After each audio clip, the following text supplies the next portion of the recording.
So, what is price? You hear this word almost every day. You make interactions with it through buying through buying food or necessities. But in the narrower sense, price is the sum of the amount of money charged for a product or a service.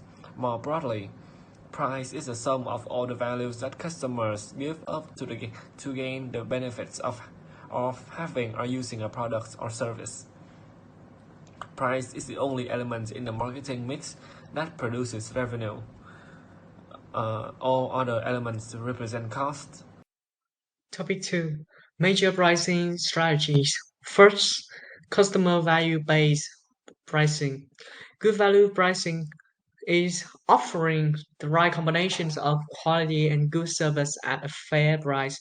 Means that the products itself and the service equal the price.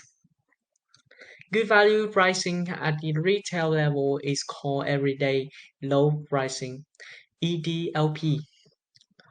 Second, value added pricing means that a product itself, we add qualities and then we added these services to increase its price, make it more reasonable when we increase the price to the customer. Cost-based pricing. First, types of costs. There are three types of costs. First, the fixed cost, also known as overheads, are costs that do not vary with the level of productions. Example, bills of rents, interest on heat. Second, variable costs vary directly with the level of productions. For example, smartphone involves a cost of computer chips, wires, plastic, etc. Although these costs tend to be the same for each unit produced, they are called variable costs because the total varies with the number of units produced, and the total costs are the sum of the fixed and variable costs for any given level of production. Second, costs at different levels of productions. Management needs to know how its costs vary with different levels of productions. It means that if we can produce 100 chairs a day, so we need to make 100 chairs, not 50 chairs, because it is inefficient. And if we make more than 100 chairs, the workers will be exhausted and their productivity went down. Third, cost as a function of production experience. Costs tend to decrease with accumulated production experience. So it means that after a period of working, the workers learn shortcuts and also familiar with the equipment. They also be better organized, and sometimes the employers apply better equipment and in the production processes to make it more efficient and become faster in the production processes. Cost plus pricings or market pricings, adding a standard markup to the cost of the productions. So the unit cost equal variable cost plus fixed cost and on divided the unit sales. And the market price can be calculated by unit cost divided 1 minus desired return on sales. The desired return on sales is the percentage. Like we want to make a 20% profit, then we put it 0.2. Secondly, break-even analysis and target profit pricing. Firm sets a price at which it will break even or make the target return on the cost of making and marketing a product. Break-even pricings, break days a break-even volumes can be calculated by fixed cost divided price minus variable cost. Competition-based pricing involves setting prices based on competitors' strategies, cost prices, and market offerings. No matter what price we charge, high, low, or in between, be certain to give customers superior value for that price. And importantly, the goal is not to match or beat competitors' prices. If we give customers good values, so we have to justify a higher price. I will talk about the other internal and external consideration affecting price decision. First is the overall marketing strategy, objective, and mix. Price is only one element of the company's broader marketing strategies. The company should decide on its overall marketing strategy for the product service sooner than deciding the price. The organizational consideration. In small companies, prices are often set by the top management. In large companies, pricing is typically handled by divisional or product manager. In industry in which pricing is a key factor, companies often have pricing department to set the best price or help others to set them. Others who have influence on pricing include a sales manager, production manager, finance manager, and accountants. Next is the market and demand.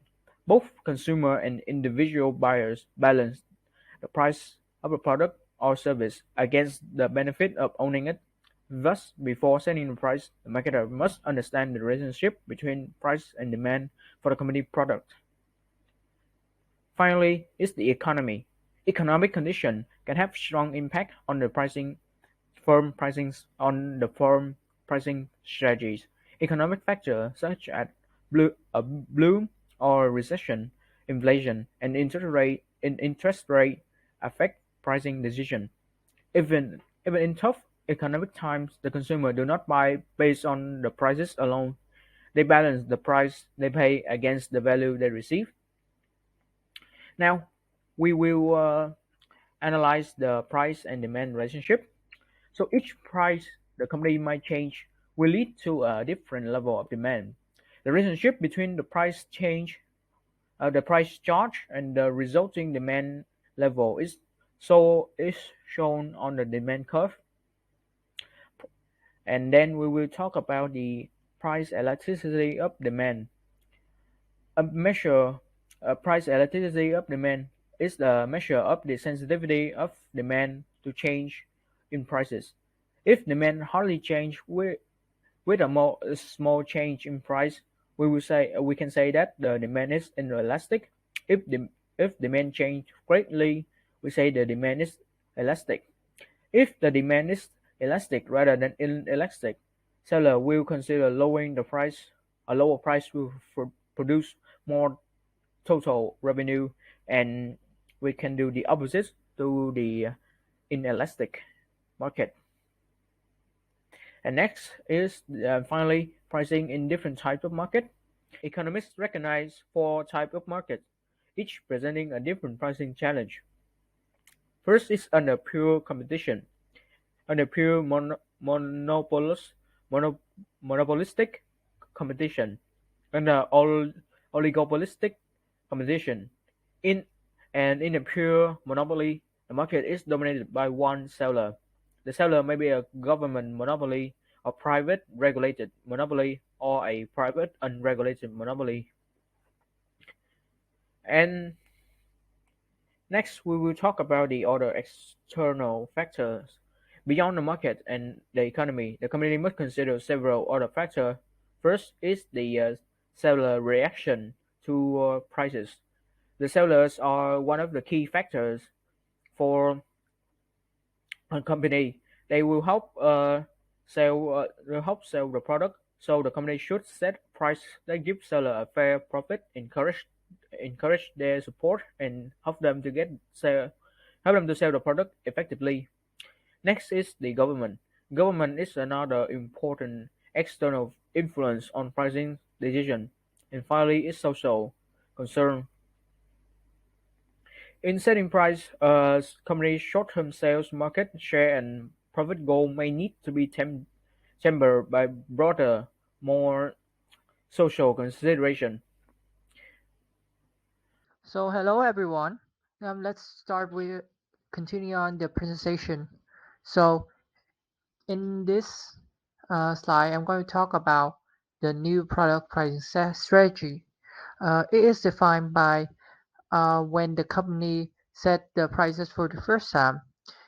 This in particular stage is especially challenging. So there are two different pricing tactics. First is market skimming prices, which is setting a high price for a new product to skim maximum revenues layer by layer from the segments willing to pay the high price. Thus, the company makes fewer but more profitable sales.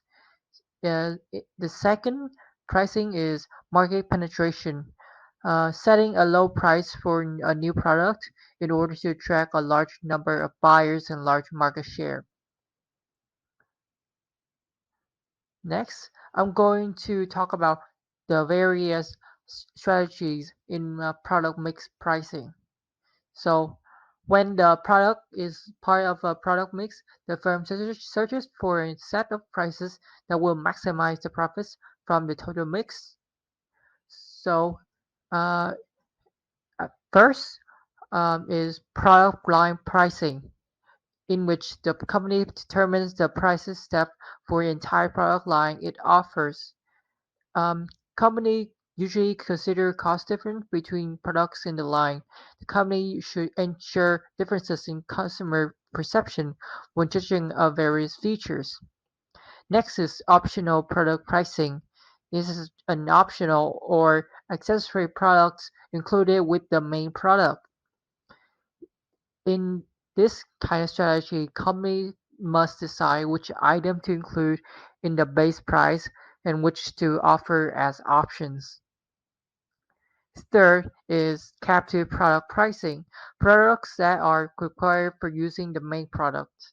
These products are set at a low and set high markups on the supplies.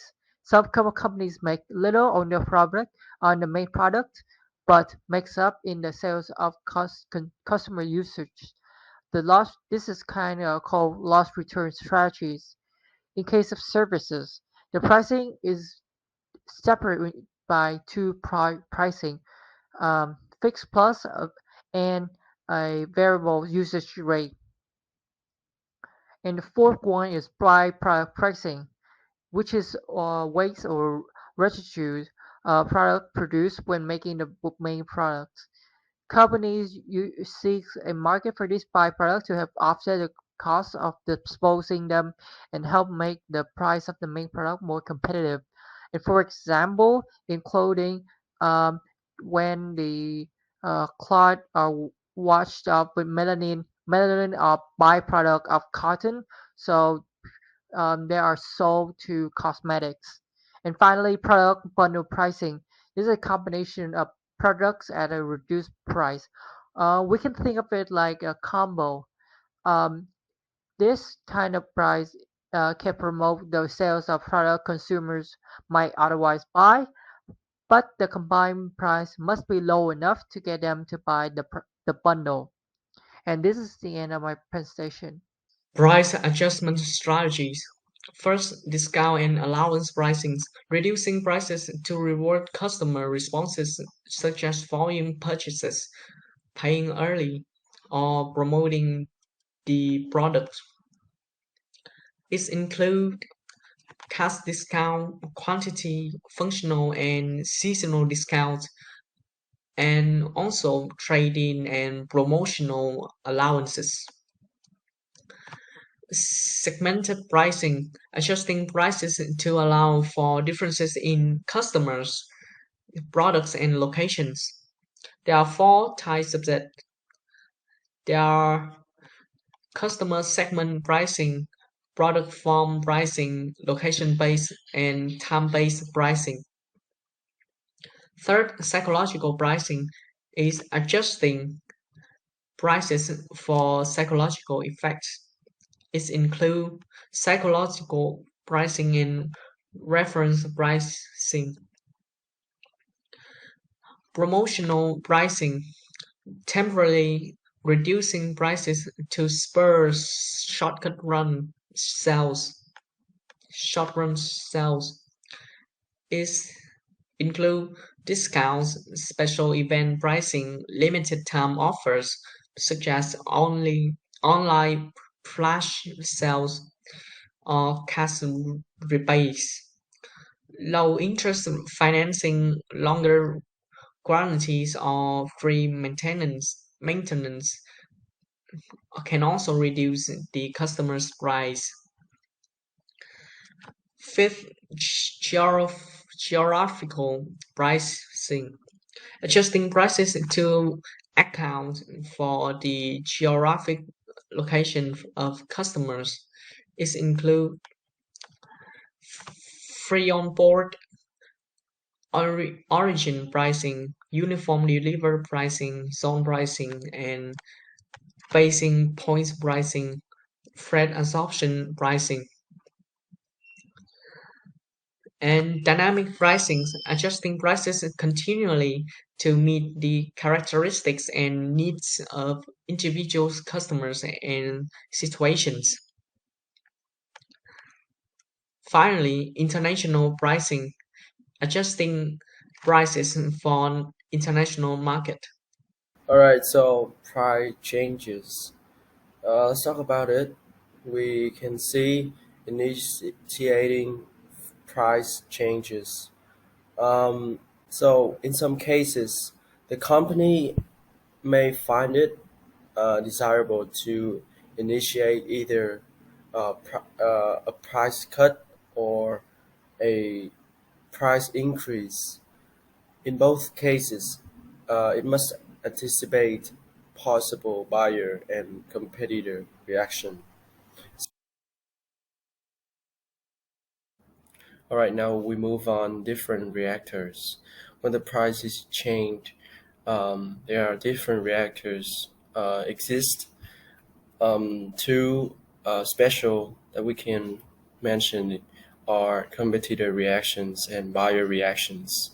In terms of buyer reactions, customers do not always interpret price changes in a straightforward way, and a price change, especially a drop in a price, can adversely affect how consumers view the brand. And as for competitor reactions, like the competitor can interpret a company price cut in many ways. The company must assess each competitor's likely reaction.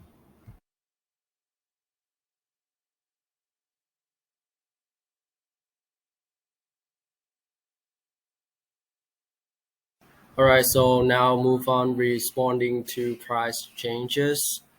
We need to set some questions. Why did the competitor change the price? Is the price change temporary or permanent? What will happen to the company's market share and profits if it doesn't respond?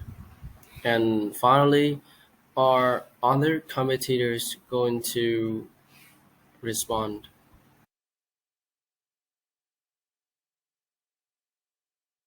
All right, now let's talk about public policy and pricing. Firstly, we can see pricing with general levels. So sellers must set prices without talking to competitors. And price fixing is illegal per se.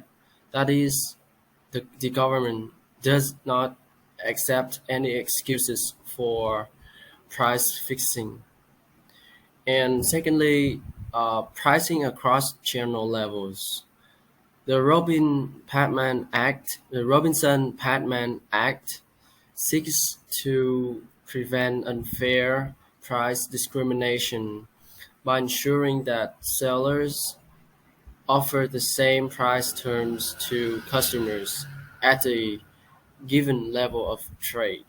So, for example, every retailer is entitled to the same price terms from a given manufacturer.